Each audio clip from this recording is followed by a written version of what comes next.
Film की शुरुआत होती है एक ईचा नाम की लड़की से, जो हर रोज़ एक ही सपना देखती है और उस सपने में वो एक बड़े से घर को देखती है। और जब वो उस घर के अंदर जाती है तो एक अजनबी लड़के से मिलती है जो उसे बहुत ही प्यार करता है। जब वो ये सपना देख रही होती है तो हम देखते हैं कि रियल लाइफ में भी उसे एक शैतान प्यार कर रहा होता है और उसके करीब आया हुआ होता है। खैर, रात में जब ईचा की आंखें खुलती हैं तो उसे बहुत ही अच्छा महसूस होता है। इतने में ही उसका हस्बैंड आ जाता है और वो अपने हस्बैंड से गुस्सा होती है क्योंकि वो हर चीज़ गलत जगह रखता है।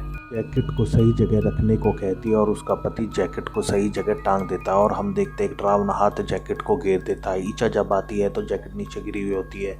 इस पे ईचा और उसके पति में लड़ाई हो जाती है। अगले दिन ईचा अपने काम पर जाती है और ये बात अपने दोस्त को बताती है कि अब उसका पति पहले की तरह उससे प्यार नहीं करता है। इस पर उसकी दोस्त कहती है, अब तुम पहले की तरह तैयार नहीं होती हो, अच्छे से नहीं दिखती हो। अगर तुम चाहती हो कि तुम्हारा पति तुम्हें प्यार करे तो उससे अच्छे से बात करो और अच्छे से तैयार हो। और यही बात ईचा का पति अपने दोस्त को बता रहा होता है कि अब ईचा उससे अच्छे से बात नहीं करती है और उसका दोस्त भी उसे यही सलाह देता है कि तुम भी ईचा से आज रात अच्छे से बात करो और उससे अच्छे से। रात जैसे ही ईचा का पति घर आता है तो ईचा उससे बहुत ही अच्छे से बात करती है और फिर दोनों एक दूसरे को प्यार करने लगते हैं। हम देखते हैं कि डीमन भी उन्हीं के साथ होता है। ईचा सपने में देखती है कि वह उसी घर पहुंच गई है जहां वो हर रोज़ पहुंचती थी। डीमन उससे कहता है कि तुम मुझे नहीं छोड़ सकती हो ईचा, और वह एक सफ़ेद फूल उसके पेट पे रख देता। यह देख के ईचा डर के मारे उठ जाती है और देखती है वह सफ़ेद फूल उसी के बेड पे रखा होता है। ईचा फिर नीचे जाती है जहां उसका पति उसके लिए ब्रेकफास्ट बना रहा होता है। यह देखकर ईचा को बहुत ही अच्छा लगता है और वो दोनों एक दूसरे से बहुत ही अच्छी बातें करते हैं और ईचा बहुत ज़्यादा खुश हो जाती है। पति उसे उसके काम की जगह पे छोड़ देता है और ईचा अपने काम पर लग जाती है। जब ईचा बॉक्स को काउंट कर रही होती है तो एक बॉक्स पर सफ़ेद फूल रखा होता है। ईचा उस फूल को देखती है कि ये तो सपने वाला ही फूल होता है और ईचा जैसे ही उसे उठाने की कोशिश करती है तो एक डरावना हाथ उसे उठा लेता है और ईचा देखती है कि वही सपने में मिलने वाला आदमी भी उसी तरफ आ रहा होता है। तो वो देखकर और भी ज़्यादा डर जाती है। जब ईचा उसको आईने में देखती है तो वो एक डरावने शैतान के रूप में होता है। ये सब देख के ईचा को खून की उल्टी होने लगती है। इतने में ही उसकी दोस्त आ जाती है और वो उसे बिना बताए कुछ चली जाती है। जब उसकी दोस्त सिंक में देखती है तो वहाँ पे खून पड़ा होता है। हम देखते हैं ईचा की बहन ईचा से बात कर रही होती है और हमें पता चलता है कि ईचा प्रेगनेंसी के लिए मेडिसिन ले रही होती है और वो मैसेज अपने पति को भेज देती है और पति के पास जैसे ही वो मैसेज आता है तो वो उठकर चल देता है। वो ईचा को उसके काम की जगह पर देखता और वो उसे आवाज़ देता है और उसका पीछा करता है। देखता है कि ईचा अजीब सी लग रही होती है और उसका पेट एक प्रेग्नेंट लेडी की तरह होता और अचानक ही ईचा चीखते हुए एक बच्चे को जन्म दे देती है। वो बच्चा एकदम डरावना होता है जो एरियल की तरफ धीरे धीरे बढ़ रहा होता है। ईचा एक डरावनी सी स्माइल दे रही होती है जिसे देखकर वो डर जाता और भागने लगता है। इतने में वो अपने दोस्त से टकरा जाता है और बताता है कि वहाँ पर ईचा है। जैसे ही वो उस जगह पे जाते हैं वहाँ पर कोई नहीं होता और ये देखकर वो परेशान हो जाता है और अपने घर पे लौट जाता। वहाँ पर उसे ईचा मिलती है जो बिल्कुल नॉर्मल सी बात कर रही होती है, पर वो बहुत परेशान हो रहा होता है।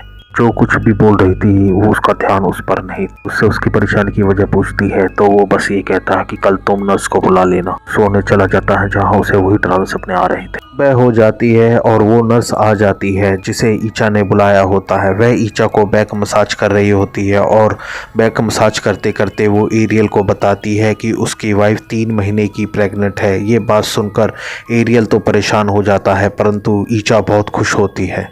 एरियल अपने दोस्त को ईचा की प्रेगनेंसी के बारे में बताता है कि ईचा 3 महीने की प्रेग्नेंट है पर वो 6 महीने से एक साथ नहीं थे।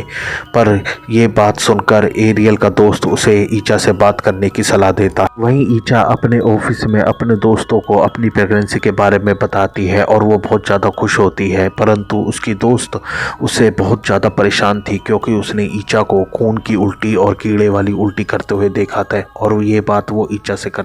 ईचा बहुत खुश थी इसलिए उसने अपने दोस्त की बात को इग्नोर कर दी। यहाँ पार्किंग में किसी बच्चे की रोने की आवाज़ एरियल को आती है। उसने टॉर्च चलाकर उस कार में चेक किया तो उसे वही डरावना बच्चा नजर आया। ये देखकर एरियल वहाँ से भाग जाता है और हम देखते हैं डीमन ने उस बच्चे को अपनी गोद में ले रहा होता है। घर जाकर वो ईचा का फ़ोन चेक कर रहा होता है क्योंकि उसे शक हो रहा होता है। उस फोन में उसे एक लड़के की चैट दिख जाती है। तो ईचा के पास जाता है, उस लड़के के बारे में पूछने लगता है। ईचा बताती है कि वो उसके बचपन का दोस्त है। वो ईचा से लड़ने लगता है और ईचा समझ जाती है कि एरियल उससे क्यों लड़ रहा होता है। वो बोलती है कि कल वो लैब जाएगी और इसका टेस्ट करवाएगी और ये प्रूफ करेगी कि ये बच्चा तुम्हारा है। सुबह ईचा और उसका पति हॉस्पिटल जाते हैं और उन्हें पता चलता है कि ईचा तो प्रेग्नेंट नहीं है। डॉक्टर बताते हैं कि ईचा ज़्यादा सोचने की वजह से उसे ये प्रेगनेंसी महसूस हुई है, पर वो रियल में प्रेग्नेंट नहीं है, इसलिए वो बहुत ही ज़्यादा परेशान हो जाती है। नर्स ने भी उसकी बॉडी की शेप को देखकर उसे प्रेग्नेंट बताया था, पर ऐसा कुछ भी नहीं है। ये सब बातें सुनकर ईचा और भी ज़्यादा उदास और परेशान हो जाती है और एरियल भी दुखी हो जाता है क्योंकि उसने ईचा पर शक किया था। ईचा बहुत ज़्यादा परेशान थी और वो ये बात अपने दोस्त के साथ शेयर करती है। दोस्त बोलती है सब ठीक हो जाएगा और वो ईचा को अपने साथ जाने के लिए कहती है और ईचा और वो एक जैनी साहब के घर जाते हैं। जैनी साहब एक तांत्रिक थे और वो ईचा को देखकर उसके पीछे खड़े हुए शैतान को भी देखते हैं। वो समझ जाते हैं ईचा के साथ बहुत बड़ी प्रॉब्लम है। वो ईचा और उसके दोस्त को अंदर बुला लेते हैं और बताते हैं उन जिनों के बारे में जो मैरिड लाइफ को बर्बाद करते हैं। वो ईचा से सवाल करते हैं क्या तुम्हें अजीब सा कुछ महसूस होता है, तो वो बताती है कि वह अजीब सा सपना देखती है हर रोज़। तो वो बताते हैं कि तुम्हारे पीछे जिन का साया है। अब ईचा अपनी प्रेगनेंसी की बात भी जैन साहब को बताती है। तो जैनी साहब बताते हैं कि ईचा तुम प्रेग्नेंट नहीं हो। तो इस बात से ईचा और भी ज़्यादा गुस्सा हो जाती है। ईचा को परेशान देखकर आज रात उसके दोस्त उसके पास रुकने का फैसला करती है जब तक वो सो नहीं जाती। इसी बात से जिन बहुत अधिक गुस्सा था और उसने ईचा के दोस्त को मार दिया। ये सब ईचा अपने सपने में देख रही थी और वो डर के उठ जाती है और उठकर बाहर आती है तो देखती है वहाँ पर लोगों की बहुत अधिक भीड़ हो रही थी और वो अपने दोस्त को वैसे ही मरा हुआ पाती है जैसे उसने सपने में देखा था। इसी बात से जिन बहुत अधिक गुस्सा था क्योंकि ईचा को वो जिन साहब के पास लेके गई थी और ये सब देखने के बाद ईचा बहुत अधिक दुखी हो जाती है और गिल्ट में चली जाती है और बहुत ज़्यादा रोने लगती है। इतने में ही उसका पति आ जाता है और वो ईचा की हालत को देखकर बहुत दुखी होता है और ईचा उसे सब कुछ सच सच बता देती है। इतने में ही ईचा का पेट दोबारा से फूल जाता है और वो प्रेग्नेंट हो जाती है और फिर अगली सुबह वो अपने पति को अपने सपनों के बारे में बताती है और साथ में ये बताती है कि जैन साहब ने उसे जिन के बारे में क्या क्या बताया था और इस बात को सुनकर वो अचंभा हो जाता। अगली सुबह ईचा का पति ईचा को जैनी साहब के पास ले जाता है और उन्हें सारी बात समझाता है और बताता है। जैनी साहब इनकी बात सुनने के बाद उनकी मदद करने के लिए तैयार हो जाते हैं। ईचा के शरीर से जिन को निकालने के लिए जैनी साहब प्रार्थना करने लगते हैं और प्रार्थना करते ही ईचा के शरीर में बदलाव आने स्टार्ट हो जाते हैं। थोड़ी देर में ही डीमन उसके शरीर में आ जाता है और ईचा के बारे में बताता है कि ईचा ने उससे सपने में शादी करी है और वो अब उसकी पत्नी है और साथ में ही ये बताता है कि ईचा अब उसके साथ ही रहेगी और उसी के साथ उसकी दुनिया में जाएगी। ये सब कहकर डीमन वहाँ से चला जाता है। जैनी साहब अब ईचा और उसके पति को कुछ मंत्र देते हैं और पढ़ने के लिए देते हैं जिससे कि वो जिन कभी ईचा को परेशान ना कर सके। उसका पति और ईचा रोज़ वो मंत्र पढ़ती है और अब ईचा को ख्वाब आने भी बंद हो गए थे और ईचा बहुत अपने आप को अच्छा सा महसूस कर रही थी। अब उसकी लाइफ पहले से आसान और सरल हो चुकी थी। दोनों ही अच्छा महसूस कर रहे थे। एक दिन ईचा का पति ईचा को डिनर के लिए बाहर लेके जाता है और उसे बताता है कि वह कुछ दिनों के लिए बाहर जा रहा है काम के सिलसिले में। वहाँ पर उसे एक अच्छी नौकरी और अच्छा पैसा भी मिलेगा। ईचा अपने पति से कहती है कि तुम्हें बाहर जाना चाहिए और उसकी फ़िक्र ना करे। रात को ईचा मंत्र पढ़ के सोती है मगर उसे बड़ा ही अजीब सा महसूस होता है क्योंकि वो जिन वापस आ गया था और वो एलेक्स के जाने का फ़ायदा उठाना चाहता था। अगली सुबह ईचा अपने काम पर जाती है और वो देखती है कि सभी एम्प्लॉइयों के चेहरे बहुत डरावने हो जाते हैं और वो बोलते हैं ईचा तुम हमें कभी छोड़ कर नहीं जा सकती। इस बात से परेशान ईचा वहाँ से भाग जाती है और अपनी बहन को अपने घर बुला लेती है। ईचा परेशान होकर अपने पति को कॉल करती है और सारी बात बताती है कि कैसे उसे जिन दोबारा दिखाई देने लगा। ये बातें सुनकर ईचा का पति परेशान हो जाता है और ईचा की बहन से कहता है कि ईचा को तुम्हें अकेला नहीं छोड़ना है और ना ही उसे सोने देना है। इतना सुनने के बाद ईचा की बहन ईचा को सोने नहीं देती है और उसके साथ बात करती रहती है, लेकिन ईचा की आंखें बंद होने लगती है और भारी होने लगती है। ईचा सो जाती है और उसकी आंखें बंद हो जाती है। ईचा की बहन उसे उठाने की कोशिश करती है, लेकिन ईचा उठती नहीं है और वो सोती रहती है। कोशिश करने के बाद भी ईचा नहीं उठती है और उसकी बहन कोशिश करती रहती है। अचानक में उसे एक अनजान शक्ति खींचते हुए कमरे से बाहर निकाल देती है और दरवाज़ा बंद हो जाता है और उसे उठाकर दीवार पर पटक मारती है, जिससे वो बेहोश हो जाती है। थोड़ी देर में ईचा की आंखें खुल जाती है और वो देखती है कि उसका पेट दोबारा से फूल गया है और वो प्रेग्नेंट हो गई है।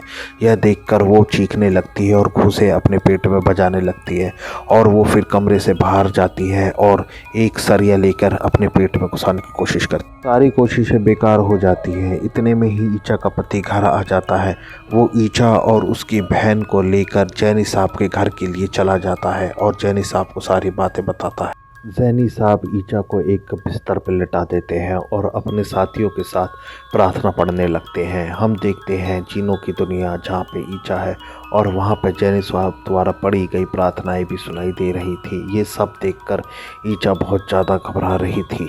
इतने में हम देखते हैं ईचा उस दुनिया में कैद हो चुकी है और वो प्रार्थनाओं की आवाज़ सुनकर अपना रास्ता ढूंढने की कोशिश कर रही थी। इतने में हम जिन को भी देखते हैं जो ईचा से कहता है अब तुम्हें यहीं रहना है ईचा। ये बात सुनकर ईचा डर जाती है और भागने लगती है और चीखने लगती है। इतने में जिन को गुस्सा आ जाता है और वो ईचा को पकड़ लेता है और ज़ोर से जकड़ लेता है और असली दुनिया में भी ईचा दर्द से चिल्ला उठती है और उसका बेड हवा में उड़ जाता है।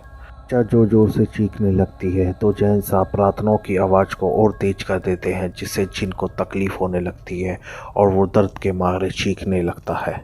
इतने में जिन आकर जैन साहब को डराने लगता है और धमकाने लगता है, पर जैन साहब पर कोई असर नहीं होता और फिर वो और प्रार्थना तेज पढ़ने लगते हैं। इतने में ही ईचा का बेड जमीन पर आ जाता है और ईरिल भागकर उसके कान में वही मंत्र पढ़ने लगता है। देखते हैं ईरिल की आवाज़ जिनों की दुनिया में पहुंच रही होती है और ईचा को सुनाई दे रही होती है, जिसमें ईरिल कहता है ईचा तुम मेरी दुनिया में वापस आ जाओ, मुझे तुम्हारी ज़रूरत है। ईरिल की आवाज़ सुनकर ईचा जोर जोर से उन मंत्रों को पढ़ने लगती है, जिससे जिन को तकलीफ होने लगती है और उसकी दुनिया में तबाही होनी स्टार्ट हो जाती है। ईचा के मंत्र पढ़ने से जिन को तकलीफ होती है, जिससे कि ईचा के शरीर पे उसका कंट्रोल वापस आ जाता है और ईचा अपनी दुनिया में वापस आ जाती है।